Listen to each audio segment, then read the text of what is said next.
우리 함께 소율이 문답 오늘 31, 32문을 학습합니다. 하나님 말씀은 로마서 7장. 네, 로마서 7장 말씀 잠깐 보겠습니다. 7장 21절로 25절 말씀 읽고 오늘 효과적인 부르심에 대해서 문답하는 시간 갖도록 하겠습니다. 21절로 25절 로마 7장입니다. 그러므로 내가 한 법을 깨달았노니 곧 선을 행하기 원하는 나에게 악이 함께 있는 것이로다. 내 속사람으로는 하나님의 법을 즐거워하되 내 지체 속에서 한 다른 법이 내 마음의 법과 싸워 내 지체 속에 있는 죄의 법으로 나를 사로잡는 것을 보는도다. 오호라 나는 곤고한 사람이로다. 이 사망의 몸에서 누가 나를 건져내랴. 우리 주 예수 그리스도로 말미암아 하나님께 감사하리로다. 그런즉 내 자신이 마음으로는 하나님의 법을 육신으로는 죄의 법을 섬기노라. 아멘. 오늘 강의의 주제가 효과적인 부르심입니다. 효과적인 부르심. 하나님이 우리를 부르시지요. 하나님의 부르심이 효과적이다. 결과에 효력이 있었다 해서 효과적인 부르심이라고 합니다. 그러니까 저희가 지금 이 시간 하나님을 예배하고 있지 않습니까? 하나님을 찬미하고 있습니다. 또 하나님의 성경 말씀을 하나님의 말씀으로 인정하고 살아가고 있습니다. 이 모든 것들이 그냥 될 걸까요? 내가 모태신앙이어서 혹은 내가 어렸을 때부터 교회를 다녀서 내가 영적으로 좀 특출나서가 아니고 이게 주님의 효과적인 부르심이 우리 가운데 임했기 때문인 것입니다. 주님이 우리를 부르셨는데 그것이 효력이 있는 결과로 발생된 결과, 주님에 의하여 발생된 그 결과, 우리가 이 효과적인 부르심을 입게 되었다. 이것이 오늘 내용인 것이죠. 그래서 오늘 31문과 32문에 해당되는 이 내용들이 다 효과적인 부르심에 대해서 말씀하고 있습니다. 제가 1999년도에 처음 이제 예수님을 만나게 되었는데요. 그 예수님을 믿는 그 과정 속에서 이제 가장 먼저 있었던 과정이 뭐냐면 하나님의 말씀을 제가 듣고 나서 로마서의 말씀을 어떤 선배님이 말씀을 증거해 주셨는데 그 말씀을 듣고 제가 제 자신의 죄인됨을 발견하게 되는 것이었습니다. 그 죄인됨을 발견한 후에 예수님을 영접하게 되는 과정이 있었고 그 영접 후에 제 자신이 전인격적으로 변화되는 과정을 겪었었죠. 그리고 이제 제 후에 그 후에 여름 수련을 가게 되었었습니다. 근데 여름 수련을 가게 되었었는데 그때 이제 한창 막 은혜를 받고 있는 집회 도중에 집회가 끝나고 난 다음에 저하고 한 동기가 있었는데 이 동기가 이 사람들 앞에서 이렇게 선언하는 시간이 있었어요. 하나님 당신은 저를 정말로 저를 사랑하시는 분이십니다. 이런 고백을 이제 한 100명 되는 회중 앞에서 막 선포하듯이 하나님은 정말 살아계십니다. 그리고 저를 사랑하시는 분이십니다. 예, 이 친구도 저 더불어서 예수님을 몰랐던 친구였거든요. 이 선교단체 안에서 지금도 신앙생활을 하고 있지만 이 친구도 이제 선교단체에서 예수님을 안 믿는 자로서 와서 처음 수련을 가게 되었는데 그때 이제 하나님의 사랑을 깨닫게 되는 거예요.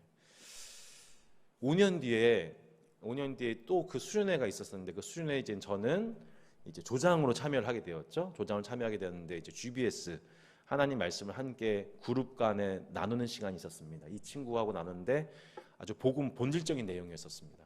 이 내용을 나누는데 이 죄의 문제를 다루게 되었죠. 죄의 문제.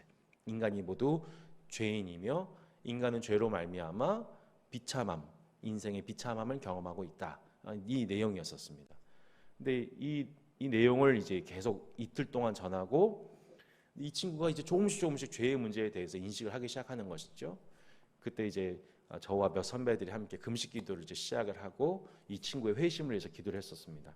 놀랍게도 이 친구가 저녁 집회를 시작하는데 아버지 그 큰 사랑이라는 찬양이 있습니다. 이 아버지 그 큰 사랑이라는 찬양을 이 찬양 인도자가 이제 부르기 시작하면서 나아가는데 이 친구가 갑자기 이제 눈물을 흘리기 시작하고 급기야는 그 자리에서 무릎을 꿇고 이렇게 기도를 하기 시작하는 겁니다. 놀라운 장면이었죠. 그래서 옆에 있던 함께 제가 이제 같이 함께 기도해주고 또 찬양 인도자는 본래 자기가 인도하고 있던 그 생각했던 찬양 콘티가 있었는데 그 찬양 콘티를 버리고 아버지의 그 큰 사랑 계속 그 노래를 부르면서 이 친구가 계속 기도할 수 있도록 도와주고, 그날 밤 이 친구도 이제 예수님을 영접하는 그 기도를 온 공동체 앞에서 고백하게 되는, 그 회심의 역사를 보게 될 때 정말 얼마나 그 일이 가슴 떨린 일인지, 옆에서 그 직접 한 영혼이 회심하는 그 역사들을 그 수련회 때마다 참 많이 경험했던 것 같습니다. 이것을 뭐라고 하냐면 효과적인 부르심이라고 하죠. 효과적인 부르심. 결과가 효력이 있는, 결과적으로 나타나는 주님의 부르심을 효과적인 부르심이라고 합니다. 31문 제가 여러분께 질문 드릴 테니 여러분 한번 답변해 보시기 바랍니다. 효과적인 부르심은 무엇입니까?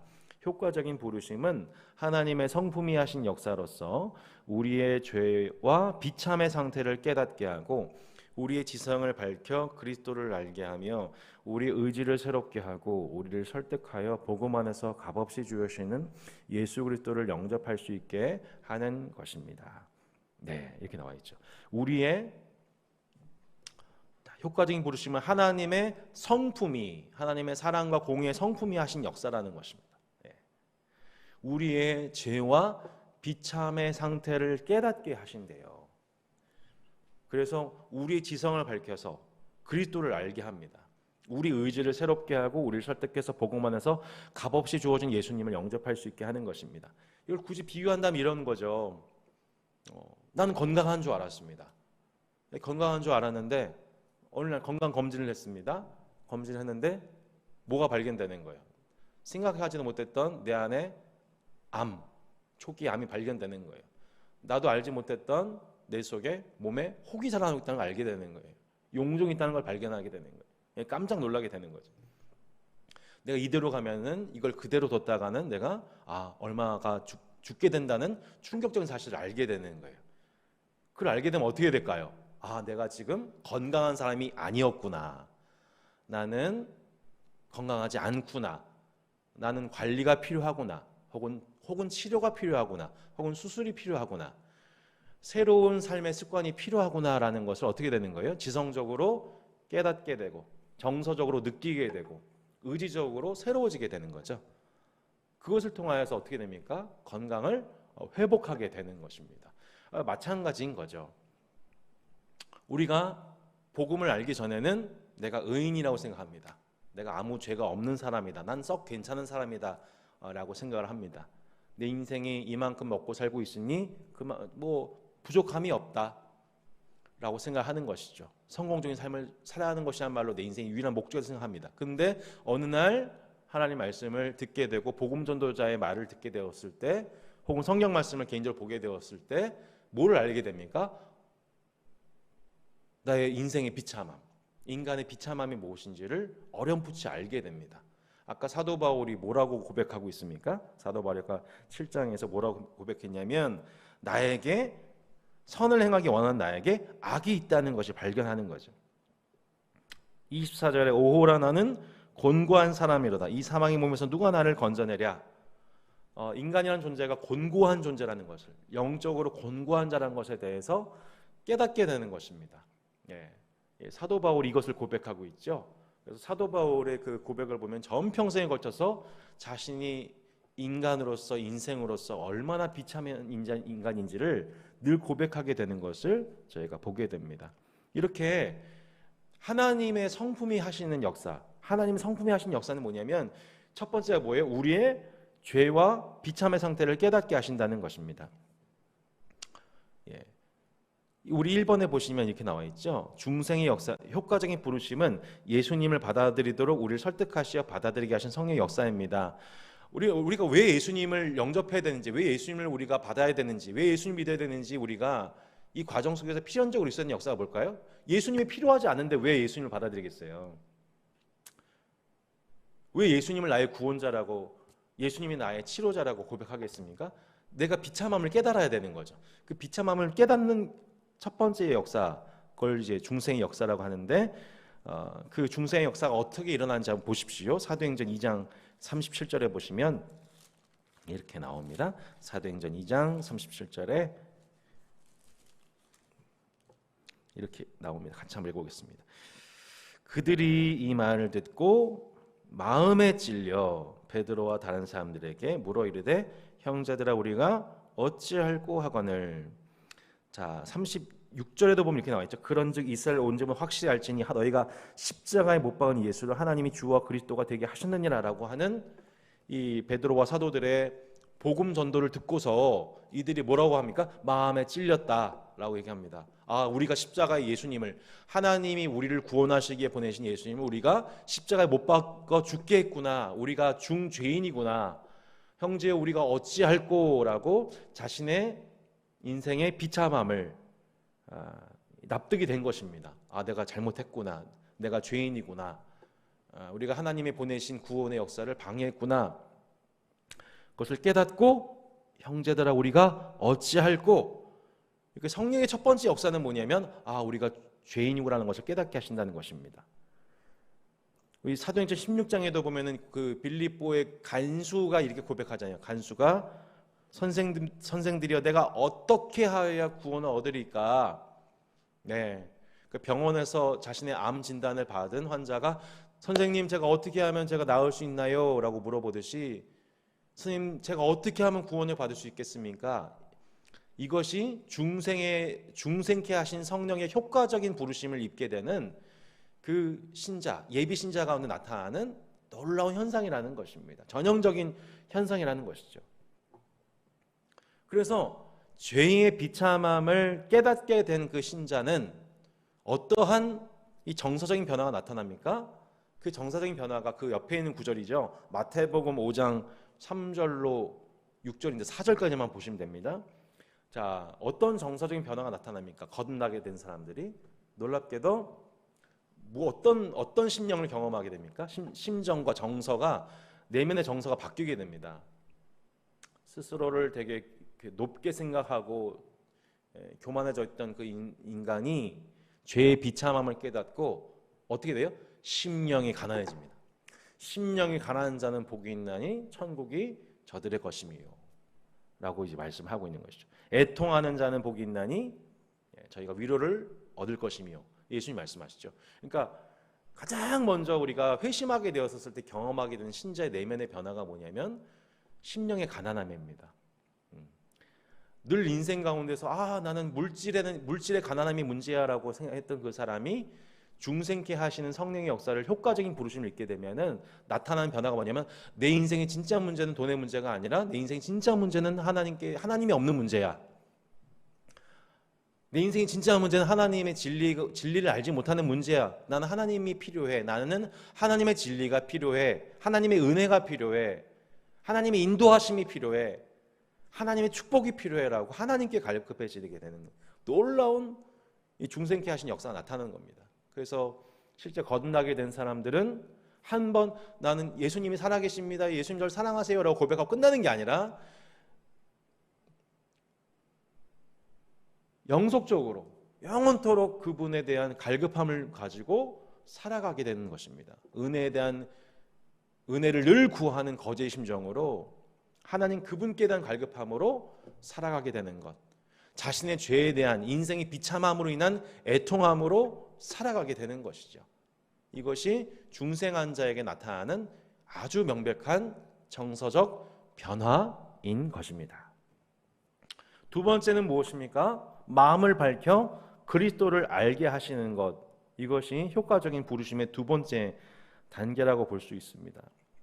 사울이 거듭났을 때 사울이 하나님을 사랑한다고 하면서 하나님이 보내신 예수님이 하나님의 아들이심을 알지 못하고 결국 했던 행동은 뭐였습니까? 예수님의 몸된 교회에 대한 박해였습니다. 예수님을 믿는 자들을 사방을 다니면서 그리스도인들 죽이는 그 일에 앞장섰던 사람이 사울입니다. 사울이 한마디로 예수님을 몰랐던 거죠. 예수님을 몰랐던 겁니다. 근데 그 사울이 다메섹 도상에서 하늘의 빛을 경험하고 눈이 멀게 되었을 때에 아나니아라고 하는 사람의 집에 가서 있다가 마침내 그 아나니아의 기도를 통해서 마침내 눈이 열려지게 되죠. 눈에 비닐 같은 것이 열려지게 됩니다. 벗겨지게 됩니다. 그리고 다시 보게 되었다고 말씀하고 있습니다. 누구를 다시 보게 된 겁니까? 물론 진짜 그냥 보지 못했던 눈이 열리게 됐다는, 육안이 열렸다는 의미도 있지만 그 육안만 열린 것이 아니라 영안이 열리게 된 겁니다. 내가 박해하는, 사울아 사울아 어찌하여 나를 박해하느냐, 주여 당신 누구이십니까? 나는 내가 박해하는 예수라 하시는 그 음성을 듣고서 눈이 멀게 되고 이제 다시 눈을 열게 됐을 때, 내가 예수님, 하나님의 아들이신 예수님을 박해했던 것이 맞구나, 예수가 하나님이 맞구나라는 것을, 예수님을 새롭게 인식하게 되는 영안이 열리게 되었던 것이죠. 그렇게 성령의 역사가 뭐냐면 마음을 밝혀 그리스도를 알게 하신다는 것입니다. 성경에서는 이렇게 사울의 눈을 밝히시듯이 이 사도행전에 보면 이런 표현이 나옵니다. 이 사도행전 26장 18절에 보면 이렇게 나옵니다. 사도행전 26장 18절에 보면 같이 한번 26장 18절인데요. 자, 14절부터 한번 보십시오. 우리가 다 땅에 엎드러짐에 내가 소리를 들으니 히브리 말로 이르되 사울아 사울아 내가 어찌하여 나를 박해하냐, 가시체를 뒷발질하기가 내게 고생이니라. 내가 대답하여 주님 누구시니까? 주께서 이르시되 나는 내가 박해하는 예수라. 일어나 너의 발로 서라. 내가 내게 나타낸 것은 곧 내가 나를 본 일과 장차 내가 내게 나타날 일에 너로 종과 증인을 삼으려 함이니 이스라엘과 이방인들에게서 내가 너를 구원하여 그들에게 보내어 그 눈을 뜨게 하여 어둠에서 빛으로 사탄의 권세에서 하나님께로 돌아오게 하고 죄 사함과 나를 믿어 거룩하게 된 무리 가운데서 기업을 얻게 하리라 하더이다. 아멘. 자, 효과적인 부르심에 나타나는 명백한 역사가 무엇입니까? 마음을 밝혀 그리스도를 알게 하신다는 것입니다. 눈이 멀어서 하나님의 아들을 알아보지 못했던 이 사울과도 같이 눈이 어둡기에 하나님이 우리를 사랑하셔서 구원하셔서 보내신 독생자를 알아보지도 믿지도 영접하지 아니하는 자들에게 그 눈을 뜨게 하여 어둠에서 빛으로 사탄의 권세에서 하나님께로 돌아오게 하는 이 역사가 복음 전도, 곧 선교의 역사라고 볼 수가 있는 것이죠. 그렇게 지금도 주님은 우리의 마음의 눈을 밝혀주고 계세요. 그래서 그리스도가 어떤 분인지를 알려주신 일이야말로 가장 본질적인 효과적인 부르심인 것입니다. 결과적으로 효력 있게 나타나는 그 부르심의 역사가 지금도 주의 몸된 교회 안팎으로 나타나고 있는 것이죠. 교회에 말씀을 선포하는 이 강단의 자리에서 성령께서 역사하고 계시고, 또 심지어는 교회 밖에서 성도의 사랑하는 일터 속에서, 가정 내에서, 이웃과의 관계 속에서 그들에게 증거되는 선한 행실과 복음 증거를 통해서 어둠에 있던 자들이 빛으로 나오게 되는 역사, 사탄의 권세에서 하나님께로 돌아오게 되는 그 역사가 오늘도 예수 그리스도로 말미암아 성령으로 나타나고 있다는 것이 우리 본문을 통해서 증거되고 있는 것입니다. 그렇게 정서적인 변화와 더불어서 성도가 예수님을 바로 알고 믿게 되는 지성적인 변화가 나타난다는 것입니다. 그 지성적인 변화가 나타나는 결과가 무엇입니까? 골로새서 3장 10절에 보면 이렇게 표현합니다. 골로새 3장 10절에 한번 찾아보겠습니다. 골로새서 3장 10절에 성도에게 나타나는 변화, 두 번째 변화가 뭐냐면 지성적인 변화입니다. 새 사람을 입었으니 이는 자기를 창조하신 이의 형상을 따라 무엇이 새로워집니까? 지식에까지 새롭게 하심을 입은 자다라고 말씀합니다. 성도에게 첫 번째 나타나는 변화, 효과적인 부르심을 입은 성도에게 나타난 첫 번째 변화는 심정적인, 정서적인 변화였습니다. 인생과 죄의 비참함을 깨닫게 하시고 내가 어찌할꼬 정서가 변합니다. 하나님께 대한 심령의 가난함 속에 자신의 인생의 비참함을 깨닫고 울게 됩니다. 갈급하게 됩니다. 이게 정서적인 변화죠. 늘 하나님께 대한 갈급함 속에 사는 것. 두 번째가 뭐예요? 지성적인 변화입니다. 그리스도에 대한 지식으로 새로워지게 되는 것입니다. 알지 못했기에 그리스도를 박해하던 자가 이제는 알게 되었기에 그리스도를 나의 구주로 인정하게 되고 이제는 그리스도를 아는 것으로 가득가득 내 삶을 채우기를 기뻐하는 것, 이것이 두 번째 나타나는 지성적인 변화인 것입니다. 세 번째가 그렇다면 무엇입니까? 이제 의지적인 변화가 나타납니다. 의지가 새로워지게 됩니다. 새로운 뜻을 가지고 살게 됩니다. 난 이제 주님을 기쁘시게 할 거야.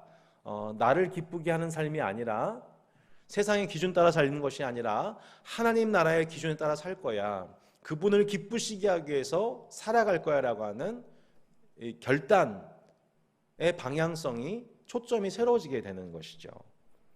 에스겔서 36장 26절로 27절 말씀을 한번 찾아보겠습니다. 효과적인 부르심을 입은 성도에게 나타나는 세 번째 변화는 바로 의지의 변화입니다. 36장 26절로 27절 같이 한번 읽어보겠습니다. 구약성경 1208페이지입니다.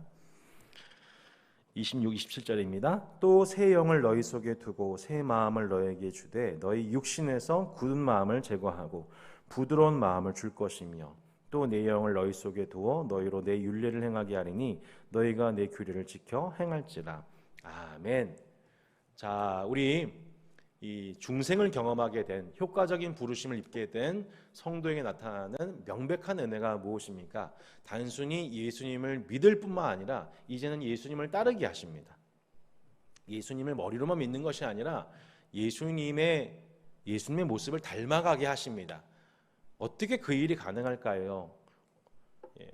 여전히 내 속사람으로는 죄의 법을 따르는 우리의 연약함이 있음에도 불구하고 어떻게 우리가 그렇게 될 수 있는가? 주님이 우리 가운데 부으신 새 영과 새 마음 때문입니다.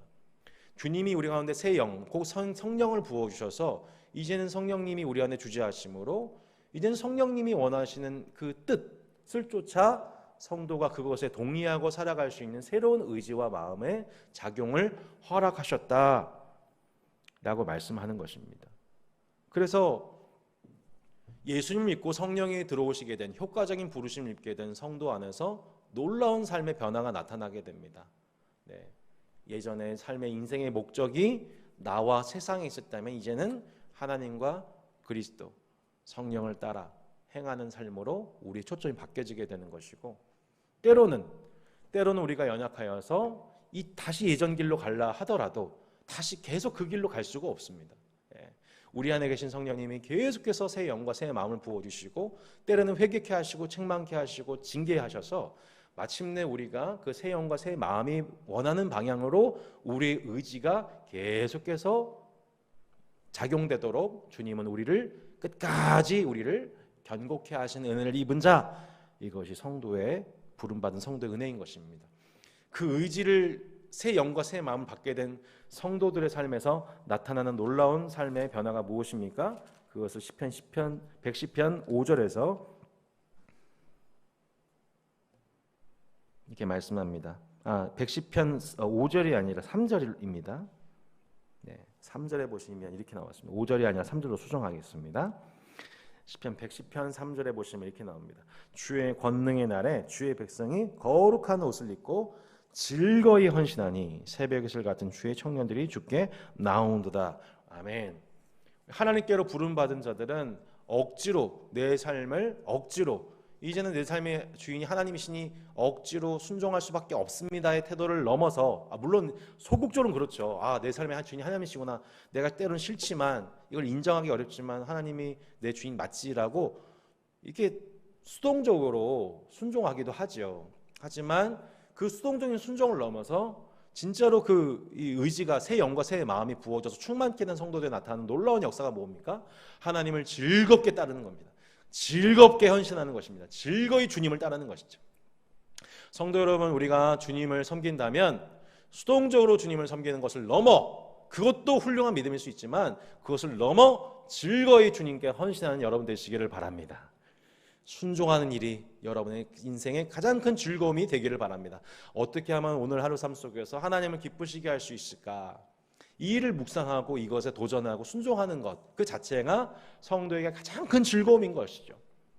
가장 큰 복인 것입니다. 여러분, 이러한 즐거움이 넘치는 따스한 교회 모든 성도 되시기를 바랍니다. 효과적인 부르심은 그래서 세 가지 차원에서 나타납니다. 첫 번째는 정서적 차원이 변합니다. 두 번째는 지성적인 차원이 변합니다. 세 번째는 의지적인 차원이 변합니다. 이렇게 정서적, 지적, 의지적 차원에서 전인적인 변화를 경험하는 것, 효과적인 부르심입니다. 근데 이 효과적인 부르심이 발생되도록 주님은 지금도 일하고 계시는데 효과가 발생되지 않는 부르심도 있습니다. 효과적이지 않은 부르심도 있습니다. 이것은 주님의 능력이 제한돼서가 아니라 그것을 받아들이지 않는 자들의 완고함 때문이라고 볼 수가 있습니다. 네. 효과적인 부르심이 혹은 당장 발생되지 않을 수도 있습니다. 그래서 우리는 이에 낙심하지 않고 복음을 전파해야 되는 것입니다. 병원에 갔는데 의사 선생님 통해서 명백한 진단을 받았습니다. 비참함을 깨달아야 되는데 그 비참함을 인정하지 않습니다. 아닙니다. 저는 건강합니다. 아닙니다. 저는 건강합니다. 여러분 이렇게 하고서 혹은 네 알겠습니다 라고 해서 집에 와서 다시 똑같이 살아간다면 건강해질 수가 없겠죠. 마찬가지인 것입니다. 나중에 더 큰 중병에 걸려서 그때 돌아올 수도 있겠고 혹은 예전에 살던 그 삶 그대로 의사의 말을 듣지 않고 따라가는 그런 건강하지 못한 시민처럼 그렇게 우리의 삶이 효과적인 부르심을 받을 만한 은혜가 있음에도 불구하고 새로운 삶을 살아갈 수 있는 기회가 주어짐에도 불구하고 인간의 완고함으로 교만함으로 그것을 받아들이지 않을 수도 있고 당장 받아들이지 않을 수도 있습니다. 우리가 이 효과적인 부르심에 대해서 응답하지 않은 사람들을 볼 때에 우리가 낙심하지 말 것은 그것이 당장 응하지 않을 수도 있고 혹은 영원히 응하지 않을 수도 있지만 이것에 대해서 효과적인 부르심에 대해서 역사하시는 하나님이 지금도 우리를 복음 전도자로 세우셨기 때문입니다. 몇 가지 말씀들을 살펴보도록 할 텐데요. 마가복음 16장 15절로 16절에 보면 예수님 하셨던 말씀 마가복음 16장 15절로 16절에 이렇게 나와 있습니다. 너희는 온 천하에 다니며 만민에게 복음을 전파하라. 믿고 세례를 받는 사람은 구원을 받을 것이요 믿지 않은 사람은 무엇을 받습니까? 정죄를 받으리라 말씀하셨습니다. 사도행전 28장에도 보면 사도행전 28장도 한번 찾아보실까요? 사도행전 28장에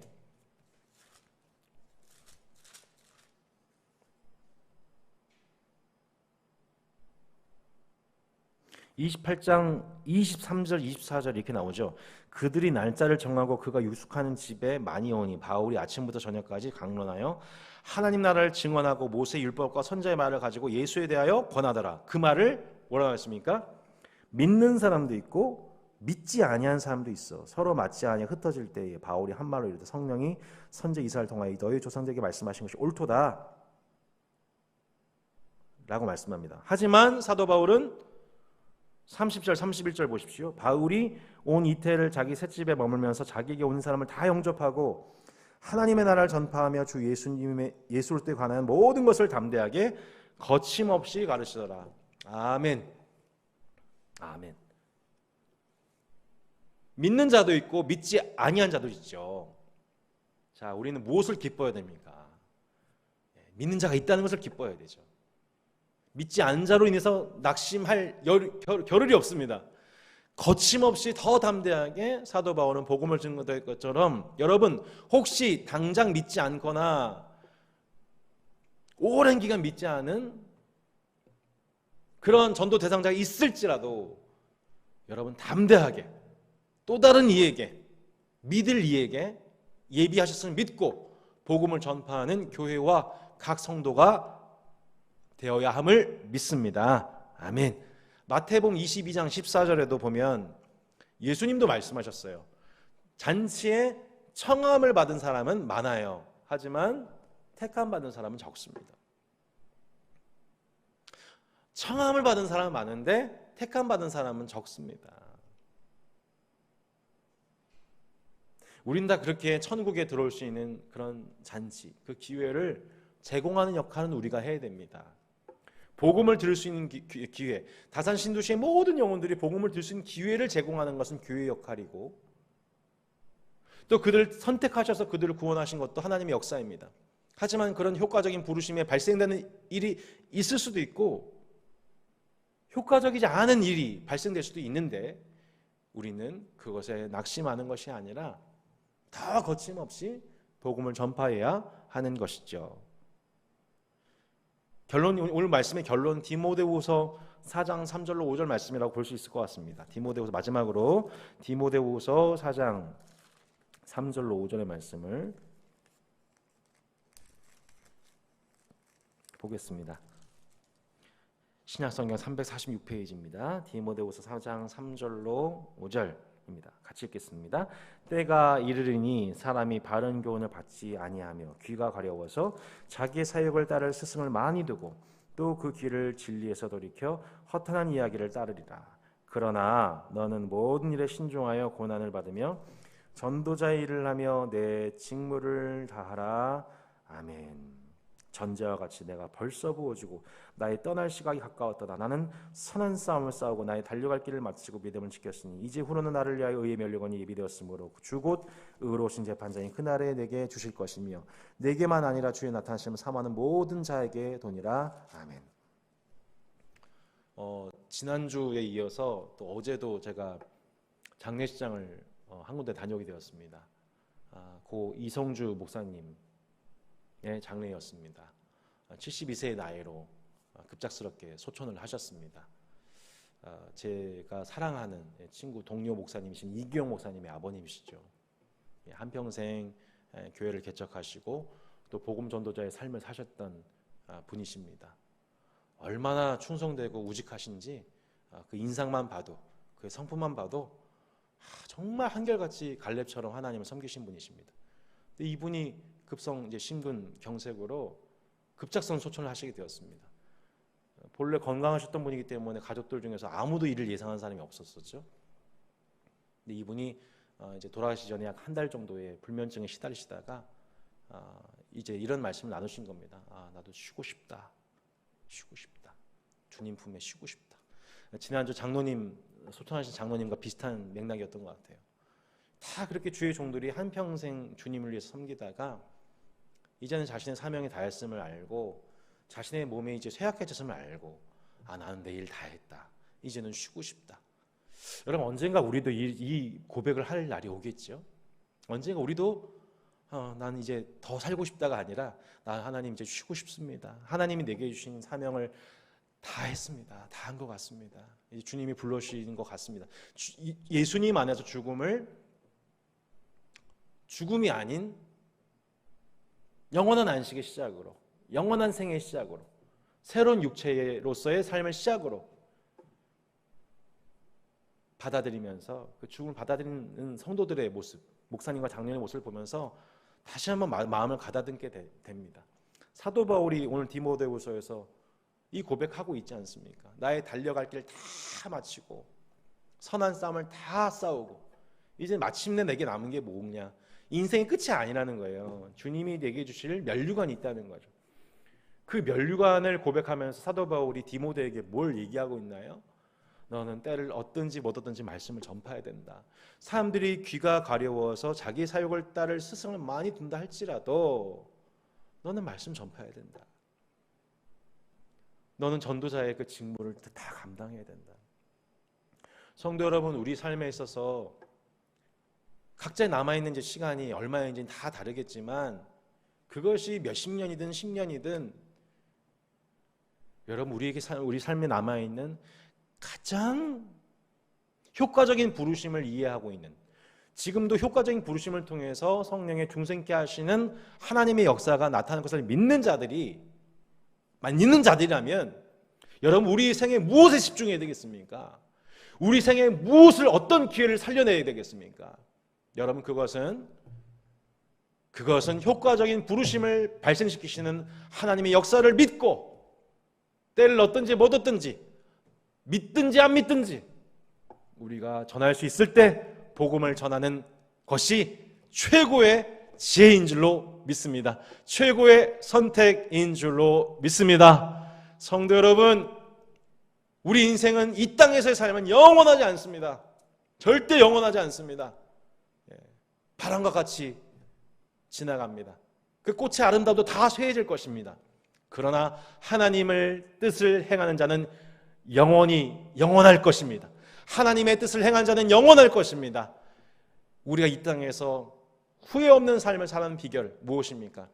효과적인 부르심을 내 삶에 허락하신 그 은혜를 힘입어 내가 이렇게 하나님을 알게 됐듯이 하나님을 알지 못하는 영혼에게 그 효과적인 부르심으로 그의 정서와 의지와 지식을 새롭게 하시는 그 놀라운 중생의 역사가 일어나도록 우리가 하나님의 말씀을, 하나님의 이름을 증거하는 일인 줄로 믿습니다. 우리 함께 이번 여름 그리고 이번 가을 하나님 그러한 복음 전도와 효과적인 부르심의 역사가 있는 따스한 교회 모든 성도들의 믿지 않는 가족들, 또 남양주와 다산 신도시의 수많은 영혼들이 예수님 믿고 구원받는 역사 있게 하여 주옵소서. 함께 기도하는 우리 소요리 문답 오늘 수요 오전 예배 되었으면 좋겠습니다.